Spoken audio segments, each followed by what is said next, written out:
quand la route n'était pas encore bitumée, il y avait trop de secousses. Quand tu arrives, tu es là cassé, même le dos peut te faire mal.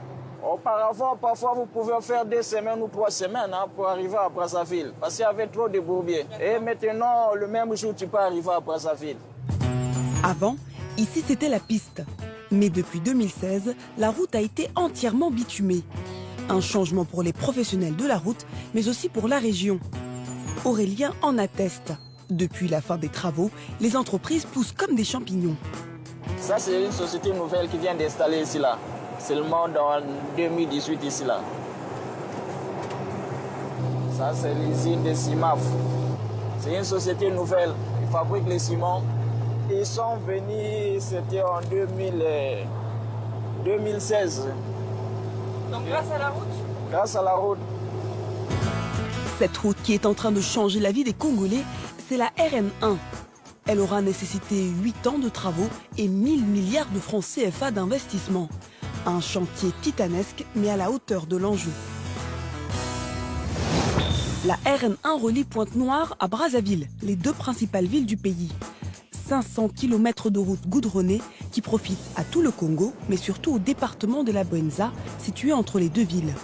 La région est en train de devenir le centre industriel du pays. Cette usine flambant neuve, c'est la propriété de l'homme le plus riche d'Afrique, Aliko Dangote. Il a décidé d'investir ici après la construction de la RN1. C'est la plus grande cimenterie du Congo. Elle produit 4000 tonnes de ciment par jour. Vous avez l'atelier mécanique. C'est là où travaillent tous les mécaniciens, les soudeurs, fabrication de pièces et tout. Et un peu plus loin là-bas, c'est le broyeur ciment et les hangars, les tours de stockage de notre ciment. C'est un site très moderne, très vaste et très sophistiqué.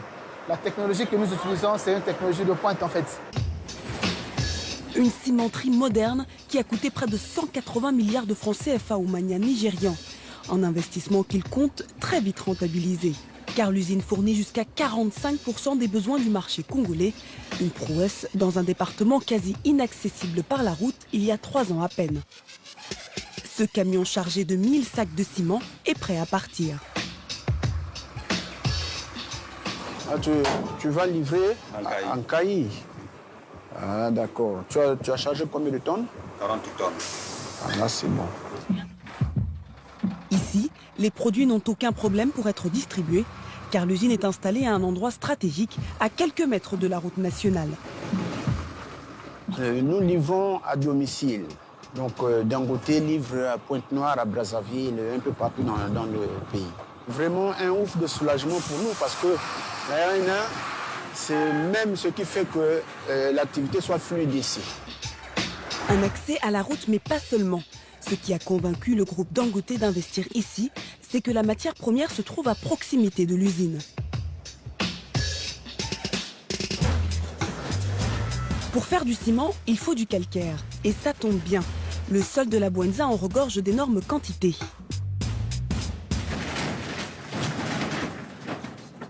Là, ils sont au point de chargement. Donc, ils sont en train d'extraire le calcaire. On prend le calcaire avec l'excavatrice, mettre dans les camions Volvo, Ben, et puis envoyer vers le casseur. Roger Ngoulou est l'un des géologues de l'usine. Et il est formel, ce gisement, c'est plusieurs années d'exploitation. C'est vraiment un gros gisement. Et la durée de vie est autour de 40 ans d'exploitation, à moyenne de 3000 tonnes par jour. Roger Ngoulou est né et a grandi à Brazzaville. Pourtant, c'est dans la Bouenza, à 300 km de là qu'il a trouvé du travail. Comme lui, ils sont de plus en plus nombreux à quitter leur région pour venir s'installer dans la Bouenza, une aubaine pour le département.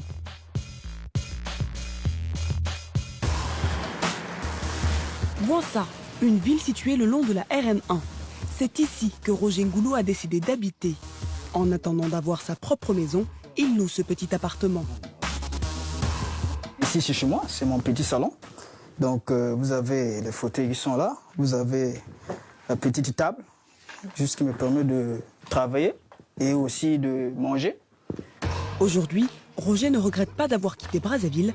Pourtant, au début, il avait beaucoup d'a priori. Ouais, on est à Bouenza, précisément au niveau du marché. Arrivé ici, j'ai constaté que non, il y avait des choses qui étaient déjà installées. Et par exemple, ces alimentations-là, c'est déjà quelque chose de bien. Au départ, tout le monde hésitait, mais je suis sûr que les gens vont commencer à s'installer petit à petit, à mener leur famille. Non seulement la ville s'est agrandie avec l'arrivée d'une nouvelle population, mais elle profite d'une meilleure connexion avec la capitale grâce à la RN1. Et selon Roger et ses amis, le meilleur exemple, c'est cette boutique dans laquelle ils ont leur habitude. Tout ça, on a l'habitude d'acheter ici. Fromage, tomate, le lait, Matinal. l'huile. Avant la route, on pouvait avoir des boutiques ici, mais qui n'étaient pas alimentées comme maintenant. Parce que là, ils ont la facilité de faire circuler la marchandise. Et du coup, Et réduire aussi les prix. réduire aussi les prix. Ça, c'est au bénéfice du consommateur. Réduction du coût de la vie, facilité de circulation des marchandises, la route qui dessert désormais la Bouenza a tout simplement libéré le potentiel économique de la région.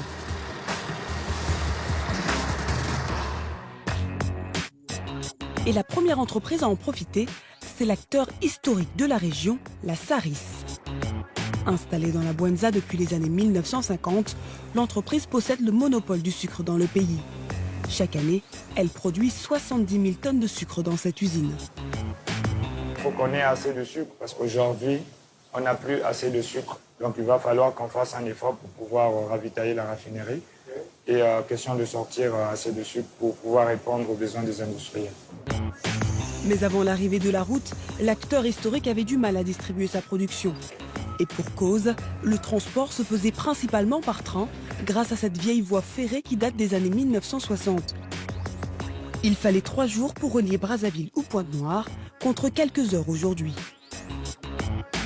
Ce sont des anciens wagons, mais pour certains sont encore utilisés quand il y a un besoin de pouvoir faire acheminer autant de sucre, soit sur Pointe-Noire ou sur Brazzaville. La route plus rapide que le train mais surtout moins chère. Depuis que la RN1 est bitumée, l'entreprise a fait d'importantes économies. Le chargement qui est en train de se faire là, c'est à destination de quelle ville?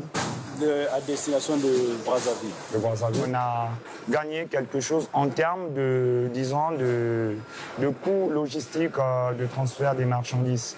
Plus que vous avez des prestataires, plus qu'il y a une concurrence qui se fait au niveau du prix et plus vous avez le choix de pouvoir trouver un prestataire le plus offrant pour pouvoir évacuer vos produits.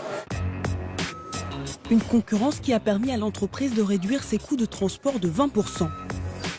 Son chiffre d'affaires s'est envolé. Il s'est élevé à 29 milliards de francs CFA l'an dernier. Et désormais, la Saris fait travailler une vingtaine de transporteurs différents dans la région. Sur la RN1, nous retrouvons Aurélien, le chauffeur routier. Il a quitté Pointe-Noire pour se rendre à Brazzaville. Après des heures de route, il est temps pour lui de faire une pause.